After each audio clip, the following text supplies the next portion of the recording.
I failed my son. I failed him because I trusted Roy. Ladies and gentlemen, members of the jury, members of the Roll the Tape film crew, you just heard Mike Williams Sr. say he failed his son because he trusted Roy Jones Jr. Now, we already know that his son, Mike Williams Jr., sustained an injury. The diagnosis was a fractured jaw in 2 places during sparring under the custody and care of Hall of Famer and professional boxing trainer Roy Jones Jr. So this 2-part series is going to basically expose the fact that this injury could have been prevented, not just by Roy Jones Jr., but also by Mike Williams Sr. So this will be part 1, and then it'll be part 2. So in this segment of part 1, I am actually going to agree and disagree with Mike Williams Sr. I agree that he failed his son, but I disagree with the fact that it was because he trusted Roy Jones. I'm going to tell you how. You know what? Don't take my word for it. Roll the tape. Monday, Roy got my son sparring, right?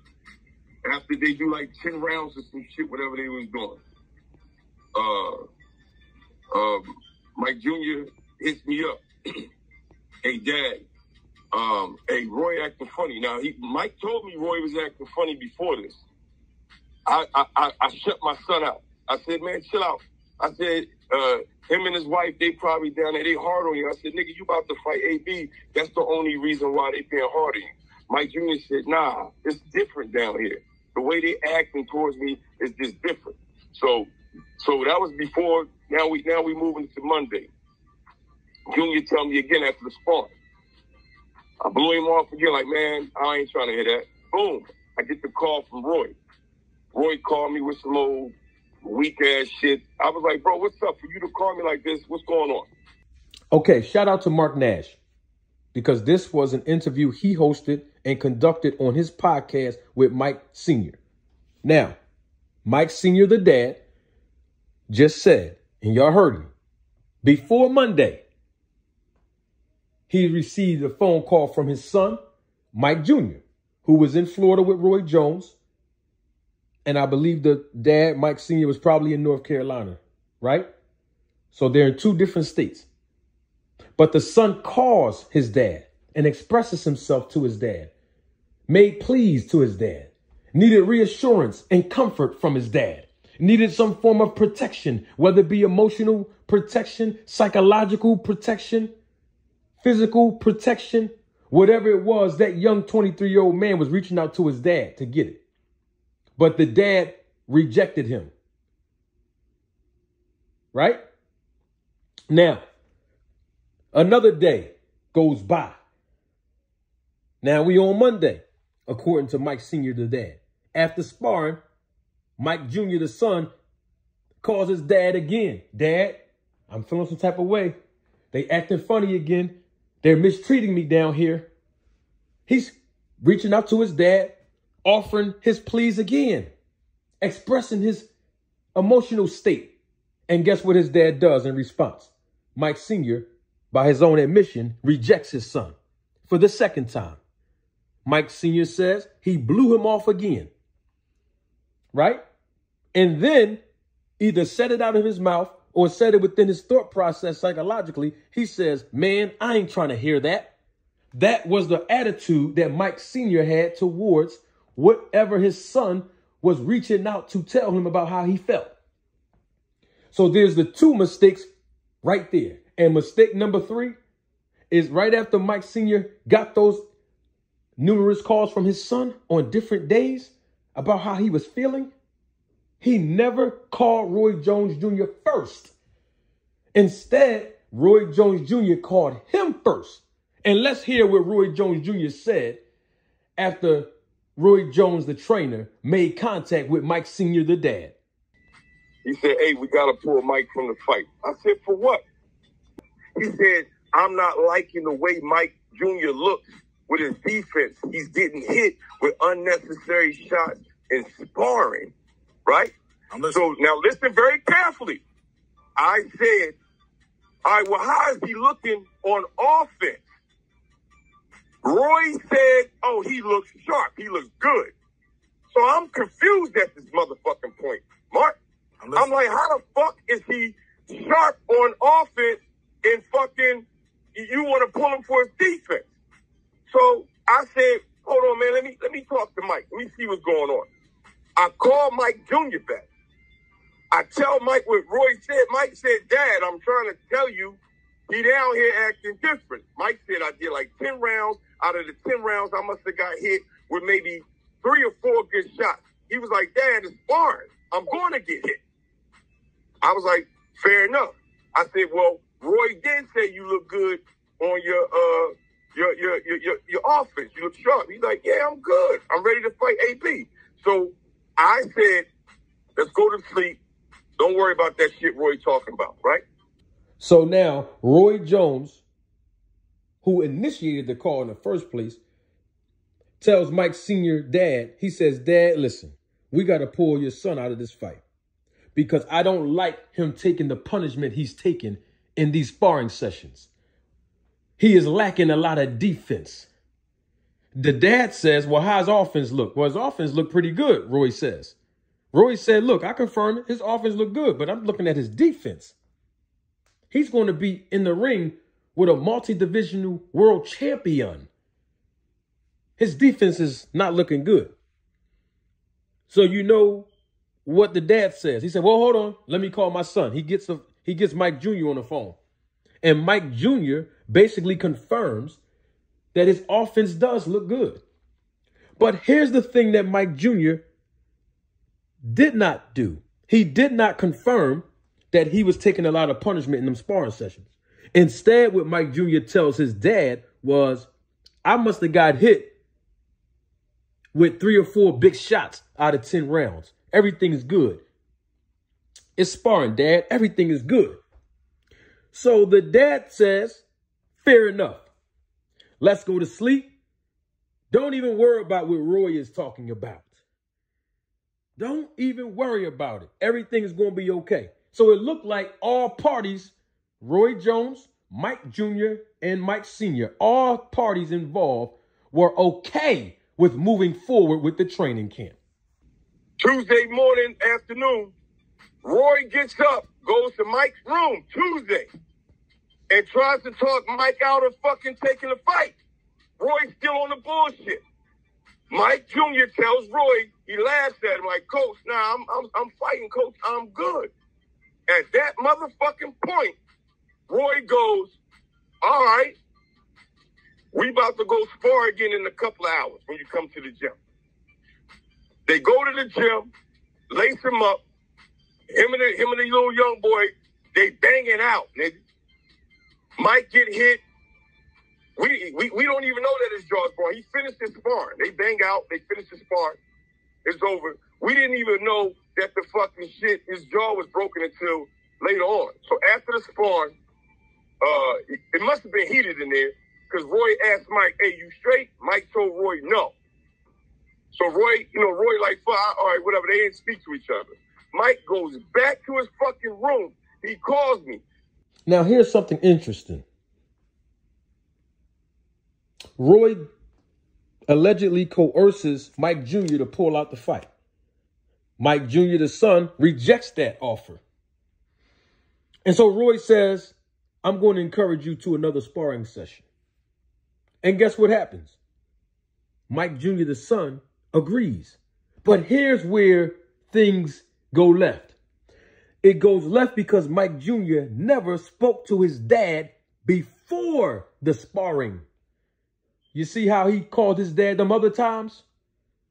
Yeah, he didn't call his dad before the sparring. In other words, Mike Jr., the son, never called his dad to get confirmation. Dad, you think I should spar? Because you told me last night, don't worry about what Roy Jones is talking about. So it's cool to spar, right? You told me last night everything is cool. Fair enough. Go to sleep, wake up, everything should be good. Don't worry about what Roy's talking about. And guess what? The son listened to his dad and didn't worry about what Roy was talking about. So he rejected those offers of pulling out the fight, allegedly. Now, the son gets injured in sparring. And now he calls his dad after sparring and after he recognized he was injured. He calls me, Dad, get me the fuck out of here. I said, what's up? What's going on now? He said, I think my fucking teeth is fucking cracked on both sides. Like something ain't right with my mouth. I said, what happened? He said, we was sparring. I said, nigga, why the fuck are y'all sparring again? I said, we got a fucking fight coming up, Mike. He said, I don't know. Roy tried to fucking talk me out of the fight. Then he said we was fucking going to go spar. My nigga, from that point right there, and then I called Roy. I said, yo, why you? I said, my son mouth fucked up, nigga. I said, why you got my son sparring? He said, I didn't know his mouth was messed up. Mike didn't tell me. You know what I mean? So we going back and forth. So I'm like, hey, Roy, you know, why you got him sparring? Oh, I wanted Mike to show me that he was going to have to show me that he was really ready for AV. So the son calls his dad, say, Dad, get me out of here. Now, I want to go back home now. I'm done with this training camp. I'm injured. I don't know what's wrong. I know something is not right. Maybe my teeth is cracked on both sides. I know something ain't right. I'm in pain. The dad, Mike Sr., sounded extremely surprised that they were even sparring in the first place. So it's very clear that there is no organization of daily training protocol. In other words, is the dad didn't even know if there was a training protocol. What we doing on Monday in this training camp? What we doing on Wednesday? What we doing on Saturday? And according to the dad, which not in this audio, but in another piece of the interview, he said that Roy Jones don't even be there sometimes. And he had to literally FaceTime his son, Mike Jr., just to even encourage him to run and do road work. That's a clear indication that somebody's not prepared properly. Someone's not ready to compete in 5 or 6 days. At this point, 5 days. So what happened? So I get Mike a plane ticket, get Mike the fuck out of here. Mike get home Wednesday. I'm looking at him, his shit's all fucked up. At this point, I'm like, well, we thinking this is his teeth. I was like, you straight? He's like, yeah. He's like, it's just sore. I was like, man, you gonna be all right. I said, let's give it a few days. You know what I mean? Because I want my son to compete. He want to still fight AV. And nigga, no bullshit. Niggas want that money, nigga. So Wednesday night, he's just like, man, this shit hurts. So I said, man, you all right, fuck it. You go to the dentist. He goes to the dentist Thursday. The dentist says, man, your son don't got no motherfucking cracked teeth. His fucking jaw's fractured. Bro, that's when I fucking called Roy and got on Roy. I'm like, Roy, you know Mike's jaw's fucking fractured, bro? You know what I mean? So I told him straight from there, I'm like, bro, we done with you. I was like, I said, we're going to try to see if we can get away with this shit and still fight. Okay, now this is where it turns left again. And this might sound very disturbing from a parenthetical standpoint. But once again, we have to deal with what's real based on the testimony of Mike Sr. himself. The dad does send his son the plane ticket, right? He acquiesces to his son's demands to get him out of there, right? Okay, now son is home on Wednesday. Dad evaluates him, looks at him, and then acknowledges that his son is actually injured. He was all messed up. He was all messed up, right? But what was the response from the dad? What was the response, y'all? Let's give it a few days. You'll be all right. This is what the dad told his son. You know why? because we want that money. That's what the dad said. Those are his words, not mine. We want that money. And guess what happened on Wednesday night? When Mike Jr. goes back to his dad, who probably is restless. Mike Jr., the son, might be restless. I'm sure he's probably not able to eat properly or normally. So he's in agony and in pain. He goes to Mike Sr., the dad. Dad, I know something is really wrong now because I can't even sleep. I can't even eat. I'm in too much pain. And I know it's Wednesday night, Dad, but I'm in too much pain. And guess what Mike Sr. does again for the third time? You've guessed it. He brushed his son off again. He rejected his son again. How? Because he was supposed to say, son, I evaluated your injury myself. You might be all right, but it ain't looking good. I'm not going to tell you, son, we're going to sleep this off and let's see what happens in a few days. I'm not going to wait until you come to me Wednesday night after I evaluated you myself as your father. I'm going to say, son, we're going to go to the dentist or we're going to go to an emergency room locally right now. But that's not what Mike Sr. did. He brushed his son off again for the third time and says, sleep it off. We'll go to the dentist sometime tomorrow on Thursday. And they go to the dentist on Thursday. And that's when the professional dentist diagnoses the son, Mike Jr., with a fractured jaw on both sides. But guess what Mike Sr. does after getting the prognosis? He called Roy Jones Jr. on the phone. He ain't called Roy Jones when his son was telling him twice on numerous occasions that his son was feeling some type of way. He didn't call him then. He didn't initiate the calls then. But now he feels some type of way because the reality set in that the opportunity to get the big bag, the money, is gone. But instead of him realizing that this is a reality, Mike Sr., the father, says to Roy Jones, well, you know what? We're going to see if we can get away with it and still fight.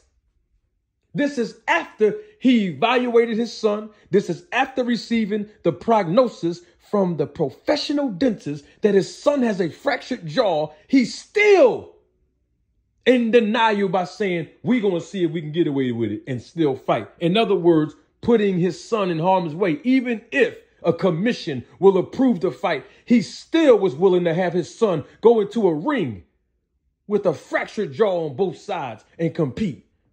It don't matter if he was going to compete with an Uber, Lyft, or a rideshare driver, or Adrian Broner, who's a multiple world division champion. The bottom line is jeopardizing the safety of a young man who still has a full career ahead of him.